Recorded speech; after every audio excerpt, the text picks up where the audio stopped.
abogado y doctor en jurisprudencia por la Universidad Nacional de Loja, magíster en Derecho Constitucional y especialista en Derecho Administrativo, magíster en Economía, mención en Descentralización y Desarrollo Local por la UDLA, candidato a PhD por la Universidad Externado de Colombia. Ha sido docente de posgrado en la Universidad Técnica Particular de Loja, Universidad Nacional de Loja, Escuela Superior Politécnica, profesor titular de la Universidad de las Américas, profesor invitado del programa de posgrado Universidad Nacional de Loja.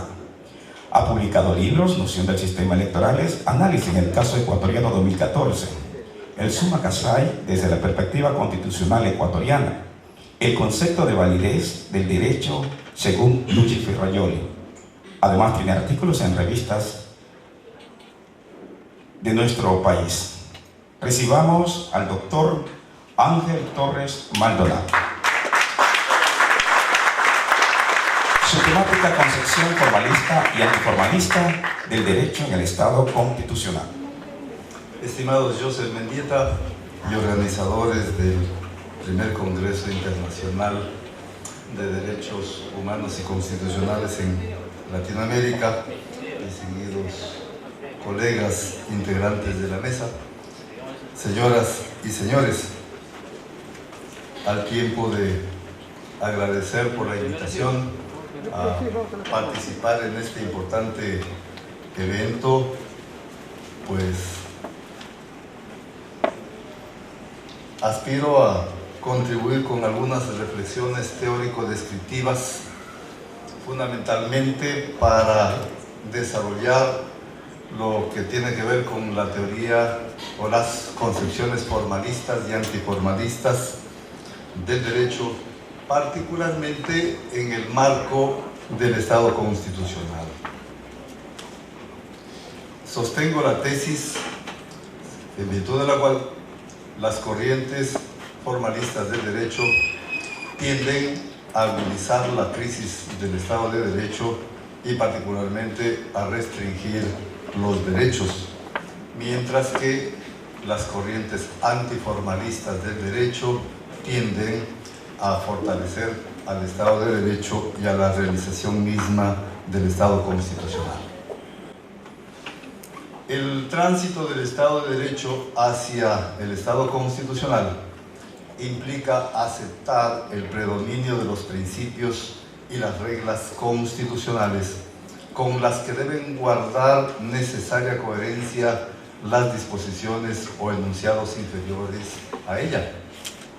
Además, la interpretación de su significado y sus alcances no se puede agotar con la mera comprensión de lo dicho por el legislador en las palabras utilizadas en el enunciado normativo, sino que además precisa valorar su contenido esencial en la búsqueda de la justicia, más allá de la mera certeza jurídica. Parece obvio e incuestionable la aceptación de la fuerza normativa de la Constitución como norma suprema. Sin embargo, no es extraño encontrar enunciados normativos que contradicen a la Constitución. Tampoco resulta extraño encontrar sentencias judiciales y de la propia Corte Constitucional que lamentablemente no precisamente hacen un análisis respecto de la validez o invalidez del ordenamiento jurídico aplicable, sino que muchas veces hacen prevalecer normas o enunciados reglamentarios y aún de simples resoluciones por sobre los preceptos constitucionales. El Estado de Derecho presupone que la conducta, los actos y los contratos de los gobernantes y los gobernados se rigen por normas de derecho, entendidas como significados atribuidos a los enunciados normativos e integradas por reglas y principios limitadores del poder político en el marco de un razonable gobierno del derecho, que están encaminados a garantizar los derechos, la democracia, la libertad, la igualdad y en especial la dignidad humana. Luis Prieto Sanchís sostiene que resulta muy complejo definir al Estado constitucional y que requiere, en algunos casos, o que contiene aspectos que resultan incompatibles con los esquemas conceptuales del positivismo jurídico decimonónico, que, como sabemos, alcanzó una fuerza importante durante el predominio del Estado de Derecho, caracterizado por el imperio de la ley formal, interpretada esencialmente en el sentido literal y obvio de las palabras empleadas por el legislador. Entre los aspectos que caracterizan al Estado constitucional, y en lo que no me voy a detener por razones del tiempo, pues obviamente están la fuerza normativa de la Constitución como norma suprema, que como he señalado, parecería ser obvia su aceptación, pero lamentablemente hay muchas contradicciones en el mundo jurídico. La materialización constitucional, la realización efectiva de los preceptos constitucionales, las garantías judiciales y de aplicación directa de la Constitución. La Constitución se supone que es esencialmente principialista y, por supuesto, omnipresente. Como bien sabemos, el propio Luis Prieto Sanchís ha señalado que es una Constitución invasiva. Pero la búsqueda de la justicia implica aceptar la necesaria valoración de los enunciados normativos o de las normas del derecho, esto es cuando ya han sido objeto de interpretación, aplicadas a cada caso concreto en lugar de la anhelada seguridad jurídica. Una pretensión de siempre del derecho ha sido y sigue siendo la búsqueda de la justicia.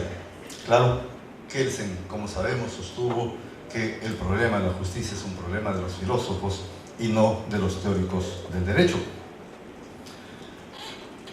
John Rawls, como sabemos también, sostiene que la justicia, asociada a un singular procedimiento de simplificación, como un conjunto de principios razonables y bien fundados, tienen que ser acordados por individuos racionales, libres e iguales, orientados a proteger sus intereses, pero al mismo tiempo colocados en una situación equitativa.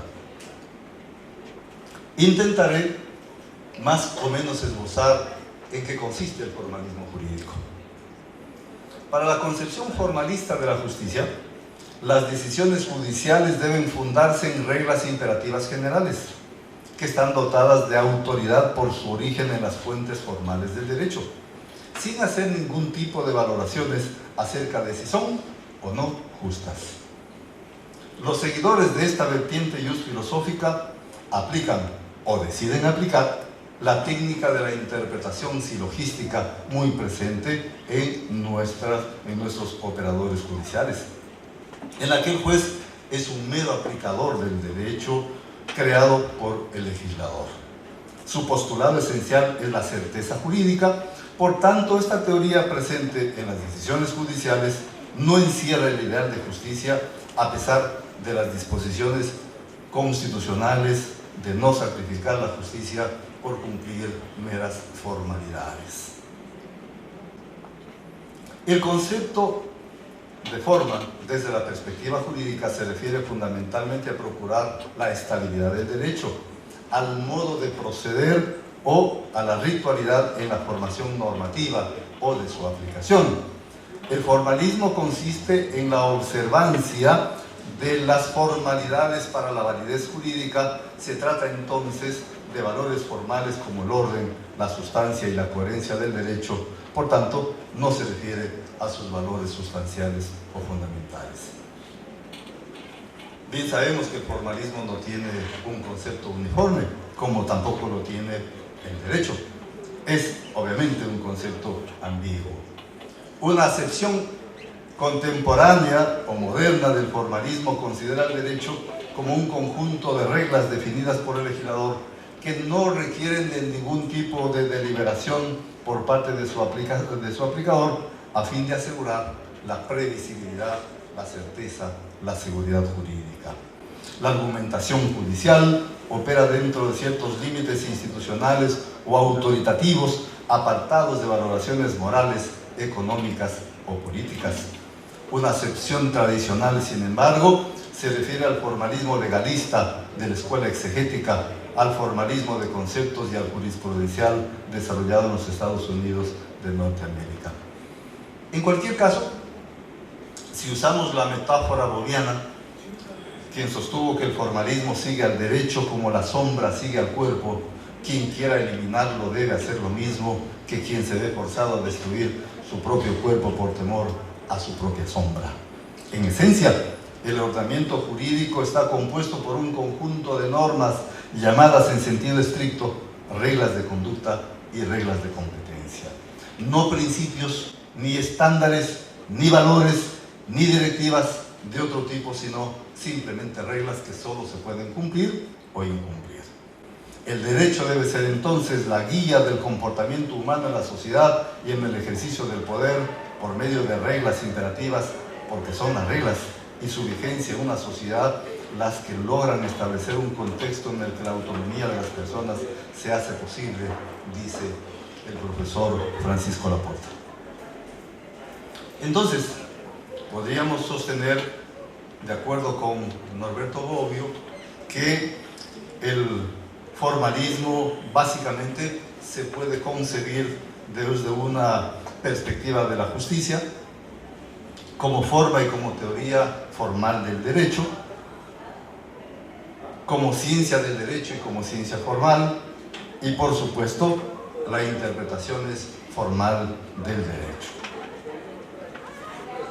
En concreto quisiera señalar que las características del formalismo jurídico, más o menos, es decir, las distintas concepciones formalistas, tienen su propia identidad, sin embargo, comportan o comparten ciertos rasgos característicos. Así, por ejemplo, consideran al derecho como sistema completo y coherente. Solo el legislador es capaz de crear derecho. La interpretación es literal, lógica y sistemática. Los cambios normativos deben ser mínimos a fin de asegurar la certeza y la previsibilidad. El derecho en sí está constituido, desarrollado por la voluntad del legislador. Así entonces podríamos señalar que el formalismo jurídico básicamente se ciñe a las formas de la creación, a las formas de la aplicación del derecho, básicamente fundamentado, si ustedes quieren, en la escuela exegética de herencia francesa, que nos enseñó a que debemos interpretar literalmente o en lo posible limitarnos simplemente a aplicar lo dicho por el legislador. En cambio, la concepción antiformalista del derecho, que como es obvio, es una concepción que contradice a las corrientes del formalismo jurídico, que tienen distintos orígenes. Así, por ejemplo, habremos de comentar más adelante, de alguna manera generan, como es obvio, distintos tipos de conflictos. Pero antes de hablar de las concepciones antiformalistas, quisiera comentar rápidamente que en mi investigación he podido determinar que las decisiones de la Corte Constitucional del Ecuador, y no se diga de la Corte Nacional de Justicia del Ecuador, son predominantemente formalistas. Tomé dos casos de la Corte Constitucional. Un primer caso es el número 1012-EP, en la sentencia número 001613-CEP de la Corte Constitucional del 16 de mayo de 2013, mediante la cual el Pleno de la Corte Constitucional del Ecuador resolvió negar la acción extraordinaria de protección interpuesta por los servidores permanentes de la gobernación de la provincia de Loja, que fueron cesados mediante la aplicación del famoso decreto 813, que les permite a las instituciones del Estado comprar las renuncias obligatorias con indemnización. ¿A alguien se le puede ocurrir que sea aceptable que el Estado le obligue a aceptar un derecho reconocido constitucionalmente y que eso se adecue a los parámetros de los derechos constitucionales? Es imposible. Sin embargo, la Corte Constitucional del Ecuador determinó básicamente que no había vulneración de derechos en aquellas decisiones aplicó lo determinado por el artículo 40, numeral 3 de la Ley Orgánica de Garantías Jurisdiccionales y de Control Constitucional, esa simple remisión a que existen otras vías para reclamar los derechos, y en consecuencia la Corte Constitucional declaró que no existen afectaciones. En una parte la Corte Constitucional dijo lo siguiente: al constituirse esta regla en criterio interpretativo de la Constitución y la Ley Orgánica de Garantías Jurisdiccionales y Control Constitucional, que precautela la materialización de la igualdad material y formal, debido proceso y seguridad jurídica, evitando la superposición de la justicia constitucional a la justicia ordinaria, esta regla tendrá efectos para todos aquellos casos que presenten identidad en la pretensión, es decir, el patrón fáctico aquí detallado. La Corte Constitucional de Colombia, en cambio, al conocer la demanda de inconstitucionalidad del decreto 1660, que en su artículo 3 dice, en otras palabras, exactamente lo mismo que dice el artículo 8 del decreto 813, declaró inexequible o inconstitucional aquella ley expedida en Colombia, precisamente porque el Estado no puede comprar la renuncia, no puede inclusive estimular por la vía de la indemnización que las personas renuncien a un derecho que les está reconocido por la Constitución. Y eso tiene absoluta lógica, porque de otro modo entonces alguien viola los derechos de las personas, tiene dinero, los compensa con dinero, con una indemnización y arreglado el tema. No, eso no puede ser. Pero claro, nuestra Corte Constitucional, complaciente como fue con el poder, en cambio dijo que era perfecto. El otro caso que he revisado es también el dictamen de la Corte Constitucional respecto de las enmiendas constitucionales del año 2015 relativas a la reelección indefinida. La Corte Constitucional del Ecuador se fundamentó básicamente en las concepciones de la democracia formal que sostiene, que plantea Norberto Bobbio, pero sin entrar a discutir la democracia sustancial. En otro caso similar que la Corte Constitucional conoció, todos sabemos, el Congreso colombiano aprobó la ley del referéndum que le habría permitido a, ¿cómo es que se llama su expresidente?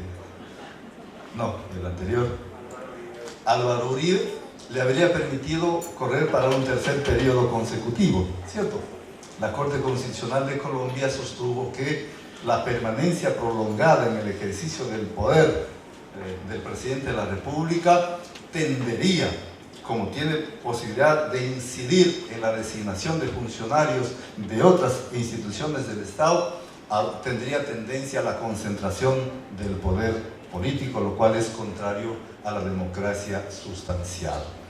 Nuestra Corte Constitucional, lamentablemente, fue, enhorabuena, pues esperamos que la nueva integración de la Corte Constitucional esté integrada por juristas que efectivamente conozcan del derecho constitucional y estén comprometidos con los derechos de las personas, que no respondan a las lógicas del poder, sino efectivamente a los derechos de las personas y hacer que se materialice la superioridad constitucional.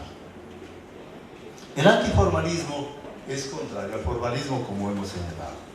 Mientras el formalismo apunta hacia aspectos objetivos del derecho, el antiformalismo se asienta en lo sustancial, en lo sustantivo, en su contenido. Es plural y heterogéneo, no concibe un sistema jurídico completo o perfecto como sí lo concibe en cambio el formalismo jurídico, creado por el legislador, capaz de anticipar todas las conductas humanas posibles y las soluciones a los problemas derivados de una realidad social cambiante.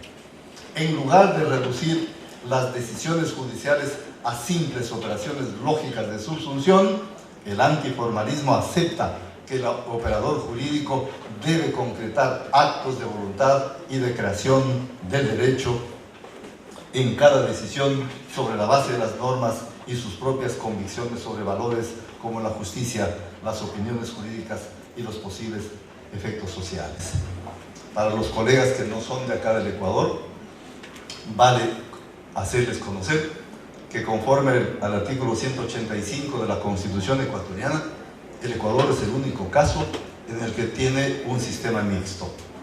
De un lado, el sistema europeo, para quienes resulta imposible admitir que los jueces sean creadores de derecho, nada más que para el caso concreto, mientras que en el sistema del common law, que como bien sabemos, se fundamenta en los precedentes jurisprudenciales. La Constitución ecuatoriana establece que cuando una sala de la Corte Nacional reitere por 3 ocasiones el mismo criterio, ese criterio pase al Pleno de la Corte Nacional de Justicia, y si la Corte ratifica, está de acuerdo con aquel criterio, se convierten en reglas que deben ser obedecidas por todos los operadores jurídicos inferiores a ella. Los únicos que pueden cambiar ese criterio es la misma sala, siempre por unanimidad y claramente con argumentos que justifiquen el cambio de posición. Pues sabemos que en el caso colombiano también la Corte Constitucional considera que sus resoluciones son imperativas para todos los operadores jurídicos, pero en el caso nuestro, explícitamente la Constitución ecuatoriana les atribuye a los jueces la potestad para crear derecho a través de este mecanismo.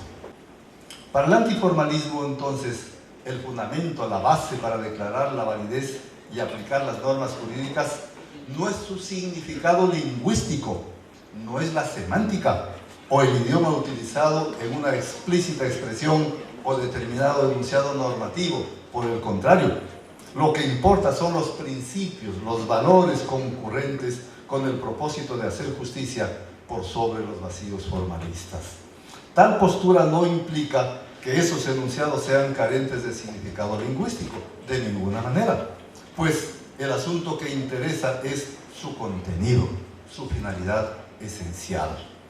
Las teorías formales, entonces, centran su interés en las fuentes y las formas apropiadas de legalidad, mientras que las antiformalistas incluyen, además, requerimientos sustanciales sobre el contenido del derecho válido, entendido como la concordancia con los criterios de justicia o los principios morales. Bien vale aquí hacer un paréntesis para recordar que Carlos Santiago Nino ya puso en discusión estas dos corrientes, ¿no es cierto?, el jus positivismo y el jus naturalismo. Carlos Santiago Nino sostiene que es muy difícil diferenciar los principios morales de los principios jurídicos. Para el jus naturalismo, bien sabemos que los principios universales de aceptación racional hacen parte del derecho, pero claro, en el ordenamiento jurídico como tal siempre está también en consecuencia impregnada esa tesis. Entonces, básicamente, ¿qué es lo que caracteriza al antiformalismo? En primer lugar, una alta indeterminación del lenguaje e inevitable existencia de lagunas y vaguedades jurídicas. Principios que, a decir de Ronald Dworkin, son directrices, son directivas que orientan al legislador para la producción del ordenamiento jurídico y orientan al juez para su decisión. O, como dice Robert Alexy, que los principios son mandatos de optimización que requieren su mayor realización posible según las consideraciones fácticas y jurídicas. Entonces, más principios que reglas. Rechazo a la tesis positivista que niega la existencia de contenidos morales y políticos en el derecho a través de los contenidos de justicia. Para el positivismo jurídico, como bien sabemos, el derecho es una cosa y la moral es otra cosa absolutamente distintas que no se pueden unir jamás. Entonces, los principios parecerían ser ese puente que une al derecho con la moral. El predominio de las normas constitucionales en las decisiones judiciales mediante la constitucionalización del derecho. Todos hablamos de la constitucionalización del derecho. Es decir, no existe problema mínimamente relevante que no encuentre una solución jurídica en la Constitución. Entonces hay que preguntarnos, estimados colegas, ¿es adecuado el control de constitucionalidad concentrado que rige en los estados constitucionales? Mi opinión es que es discutible. Nuestra Constitución obliga a todos los jueces a aplicar primero los principios y las reglas constitucionales. Pero, sin embargo, el único que ejerce el control de constitucionalidad es la Corte Constitucional. Parecería ser que la propuesta kelseniana del control concentrado no es muy adecuada para el Estado constitucional, en la que más bien debería pensarse en la necesidad del control difuso de constitucionalidad. Impera el principio de legalidad constitucional, no el principio de la ley. Perdón, no el principio de legalidad puramente. Es decir, por sobre la ley está la Constitución. Lo primero que cualquier administrador público u operador jurídico tiene que aplicar es la Constitución. Insisto, lamentablemente, es bastante frecuente revisar decisiones de la Corte Constitucional, de la Corte Nacional de Justicia, que hacen prevalecer incluso disposiciones reglamentarias por sobre lo que dice la Constitución. La teorización del derecho es a partir de la influencia de valores políticos y morales. Por consecuencia, resulta difícil asumir que nos debemos abstraer de las valoraciones durante la aplicación del derecho. La trascendencia del razonamiento y la argumentación jurídica en la interpretación. Para nosotros en el Ecuador es muy frecuente escuchar a los colegas abogados, incluso en la Corte Constitucional, en el sentido que a nosotros no nos corresponde interpretar, sino simplemente limitarnos a aplicar las normas creadas por el legislador. Yo sostengo que eso es equivocado y soy profesor de interpretación jurídica. ¿Por qué? ¿Qué es la interpretación? No es otra cosa que la comprensión del significado de un enunciado normativo. Si no interpreto, ¿cómo argumento? No podría comprender los alcances de lo dicho por el legislador si no hago un ejercicio interpretativo. Otra cosa es cuál es el tipo de método de interpretación que aplico. Si me limito a la interpretación literalista o gramatical de corte exegético, pues puedo tener dificultades. En el caso ecuatoriano, el artículo 3 de la Ley Orgánica de Garantías Jurisdiccionales y de Control Constitucional, que desarrolla los distintos métodos de interpretación, dice claramente que cuando se aplique el método de interpretación literal, se aplicará otro de los principios que permitan alcanzar la justicia. Y es que aquí tenemos entonces un problema. El artículo 1 de la Constitución ecuatoriana dice que el Ecuador es un Estado constitucional de derechos y de justicia. También la Constitución dice que el procedimiento no es más que un medio para alcanzar la justicia y que no se sacrificará la justicia por meras formalidades. En otras palabras, en el Ecuador, el fin fundamental del derecho es la justicia. Pero el problema es que la justicia con la seguridad jurídica andan un poco encontradas. Nosotros, sin embargo, sostenemos que por sobre cualquier cosa está la seguridad jurídica, propio de la escuela exegética. Seguimos siendo exegéticos. Con lo señalado, pues, como ustedes saben, también hay varias escuelas de la corriente antiformalista del derecho. No me voy a detener en explicar cada una de ellas porque resulta ser imposible. Pero tenemos a la escuela científica, al movimiento del derecho libre, tenemos también al antiformalismo estadounidense y quizá un poco más reciente la juridicidad alternativa que fue impulsada por tu amigo Ferrajoli, ¿no?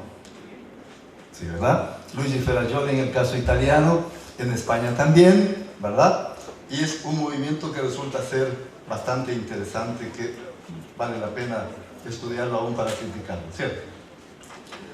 Entonces, con lo que he referido, estimados amigos, pues a mi juicio yo he llegado a la conclusión de que en el caso ecuatoriano, tanto los operadores jurídicos, los abogados, nos inclinamos de manera muy fuerte hacia el formalismo jurídico, a la aplicación fría de la letra de la ley, del reglamento, del acuerdo, de la resolución, por sobre los principios y los valores constitucionales, con lo que lamentablemente no se materializan los derechos de las personas que están reconocidos en nuestra Constitución, a pesar de que en ella se dice que el más alto deber del Estado es la protección de los derechos de las personas. En el caso colombiano, de quienes conozco algo por el hecho de realizar mis estudios doctorales en la Universidad Externada de Colombia, no conozco mucho del Perú. En cambio, si bien a la Corte Constitucional colombiana se le critica por su excesivo activismo judicial, ¿no es cierto?, pero la sociedad reconoce, sin embargo, la valía en cuanto tiene que ver con el desarrollo del derecho constitucional y particularmente de la materialización de los derechos de las personas. Los latinoamericanos, los europeos, los asiáticos estudian las decisiones de la Corte Constitucional de Colombia. El Perú tiene un avance importante también, sin lugar a duda, pero pues nuestras decisiones o de nuestros organismos judiciales en el Ecuador, lamentablemente no es posible tener esa misma posibilidad de decir que así ocurre. Con esto entonces, estimados amigos y amigas, esta es una crítica a la actuación de la Corte Constitucional, de la Función Judicial ecuatoriana y de otros organismos también. Cuando hablamos con los funcionarios públicos generalmente nos dicen, pero el problema es que si actúo de la forma como usted señala, voy a tener problemas con la Contraloría General del Estado, porque allí sí hay un formalismo extraordinario. Ahí no hay nada más importante que las medidas adoptadas por la propia Contraloría General del Estado, no importa si son o no contrarias a los principios y a los valores de la Constitución. Yo sostengo en consecuencia que lamentablemente en el Ecuador, en buena medida, tenemos todavía una Constitución de papel. No es un problema normativo. Yo creo que en el Ecuador ha habido un avance muy importante en la construcción de normas jurídicas. El problema está en su realización. El problema está en su aplicación. Y claro, eso también depende de los que somos profesores en las universidades. Tampoco podemos esperar que los operadores jurídicos hagan algo distinto de lo que enseñamos en las aulas universitarias. Así que es necesario en consecuencia cambiar ese chip cerebral que tenemos los abogados. Después de 10 años de vigencia de nuestra Constitución, todavía seguimos muy anclados en el formalismo jurídico, en el Estado de Derecho decimonónico, y no hemos avanzado hacia un verdadero Estado constitucional de derechos y menos de justicia. Señoras y señores.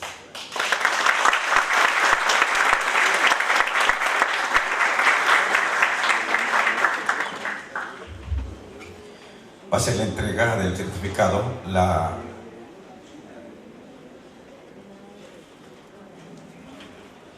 Invito a la abogada Jocelyn Mendieta, que va a hacer la entrega de una estatuilla, el monumento al bananero. En este momento se va a recibir este reconocimiento a nombre de la consultora jurídica y contable de la obra. La doctora Isabel Ramírez. Doctor, por favor, continúe. Hace la entrega de una medalla del Instituto Panamericano de Derecho Procesal, donde declara miembro honorario. También recibe la medalla de parte de la doctora Isabel Ramírez Peña.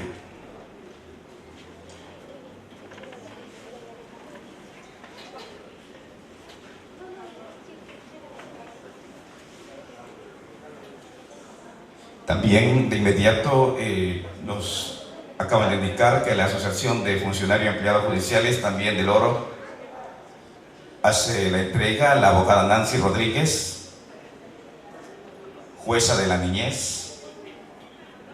La doctora Nancy Rodríguez va a hacer la entrega de este botón, donde declara al doctor Ángel Torres socio de honor.